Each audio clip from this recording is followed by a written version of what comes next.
feel that sort of relentless pace of modern life?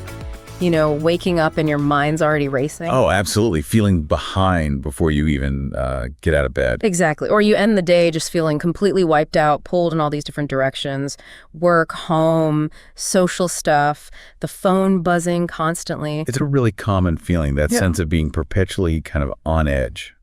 Well, today we're doing a deep dive into this really fantastic article. It's called How I Stay Calm in a Busy World. And it's not just, a list of tips. It feels more like a personal journey the author took to find real inner calm, even when everything around them felt chaotic. And what really grabs you about it, I think, is that the author makes it clear it wasn't about like escaping life or running away from responsibilities. Right. It was more fundamental. It was about changing their actual response to all that noise and demand. Yeah, building that internal resilience, like you said, not just trying to hide from the world. Exactly. So this deep dive is really about unpacking those practical steps for you, the listener, showing how you can actually shift your reaction to things. Mm-hmm. How you can build that peace inside yourself. So whether you're, dealing with a tough job or just curious about handling stress better, we think these are really powerful shortcuts to feeling more grounded. Yeah, finding concrete ways to get that inner quiet so you can deal with life from a place of calm, not just reacting all the time. Okay, so let's kick things off with the absolute foundation the author started with. It sounds almost too simple, but they said it was crucial. Learning to breathe properly, deeply, and slowly. It's amazing how often the simplest things are the most effective, isn't it? The author realized just by taking a few minutes to focus on breath, they were, directly calming their body's nervous system. Okay, so it's not just relaxing in a vague way. No, it's more physiological. They were activating a parasympathetic nervous system, the rest and digest part, pulling themselves out of that constant fight or flight state so many of us live in without even realizing it. And they mentioned a specific technique, didn't they? Box breathing. Yeah, that's the one. Inhale for 4 counts, hold for 4, exhale for 4, and then hold again for 4. Like drawing a square with your breath. I've tried that. It's surprisingly effective. And really practical. The author used it, stuck in traffic, before a big meeting, even just feeling overwhelmed at home, becomes this sort of portable anchor. Right. Something you can use anytime, anywhere, to just bring yourself back to the present, calm things down inside, no matter what's happening outside. Exactly. A daily anchor for peace. So once they had that breathing technique down, that immediate calm, the next step was sort of protecting that calm, starting the day differently. The morning routine.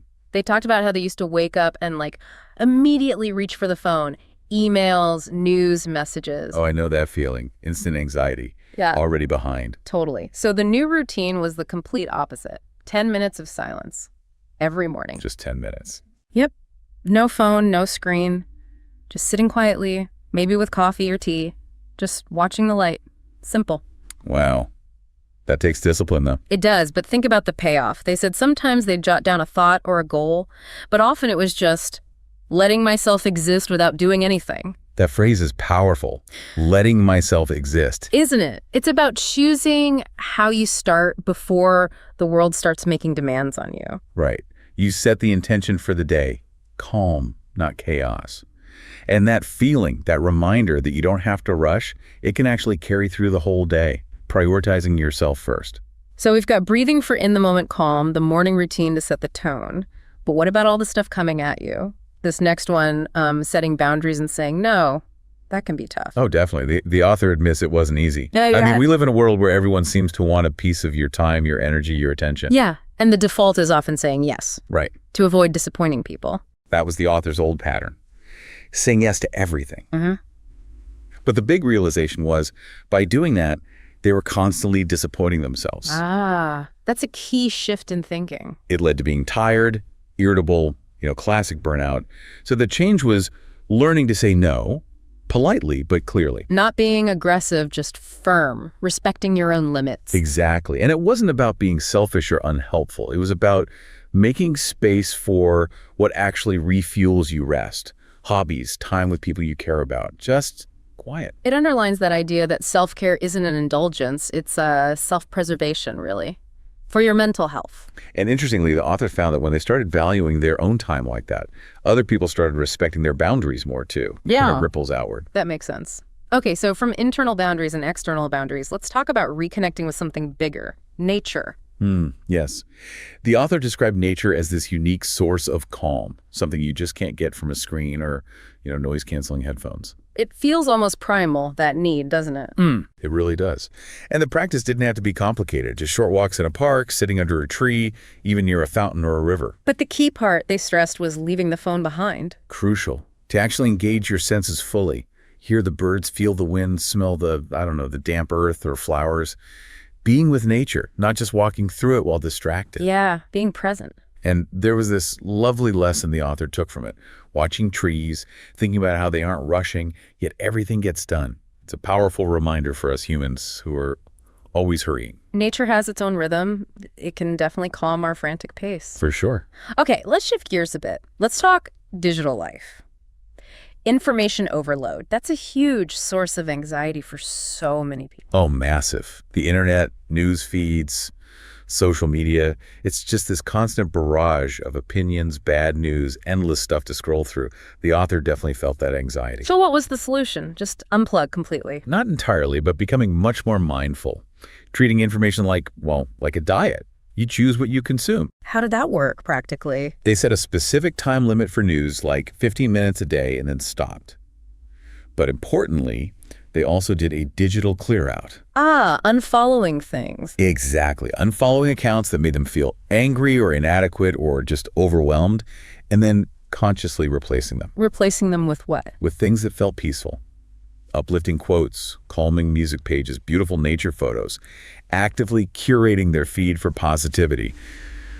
Cognitive hygiene, you could call it. I like that. Cognitive hygiene. Did it work? Apparently, the impact on their mood was almost immediate. It really shows how much our digital environment shapes our internal state, doesn't it? It really does. Okay, another powerful tool for shifting perspective, gratitude journaling. Ah, yes. Simple, but so effective. Just writing down, say, 3 things you're thankful for at the end of the day. And it doesn't have to be big things, right? Not at all. The author mentioned things like a hot shower, someone smiling at them on the street, finishing work on time. Small, everyday things. The power is in just noticing them, I guess. Training your brain. Precisely. It's like attention training. Our brains naturally tend to focus on the negative, the problems. Gratitude practice deliberately shifts your focus to what's actually going right. You're kind of rewiring yourself for resilience. You really are. It doesn't make problems vanish, obviously, but it definitely makes them feel smaller, more manageable. Yeah. It fosters a sense of sufficiency, maybe, instead of lack. That makes a lot of sense. Okay, something many of us sacrifice when we're busy, sleep. The author admitted they used to do that too. Yeah, that common trap. Cut sleep to get more done. But it backfires, doesn't it? Massively. They found they just felt more anxious, more scattered, and actually less productive. It's just counterproductive in the long run. Sleep deprivation hits everything. So what changes did they make? The usual sleep hygiene stuff? Pretty much, but consistently. Stopping phone use at least 30 minutes before bed.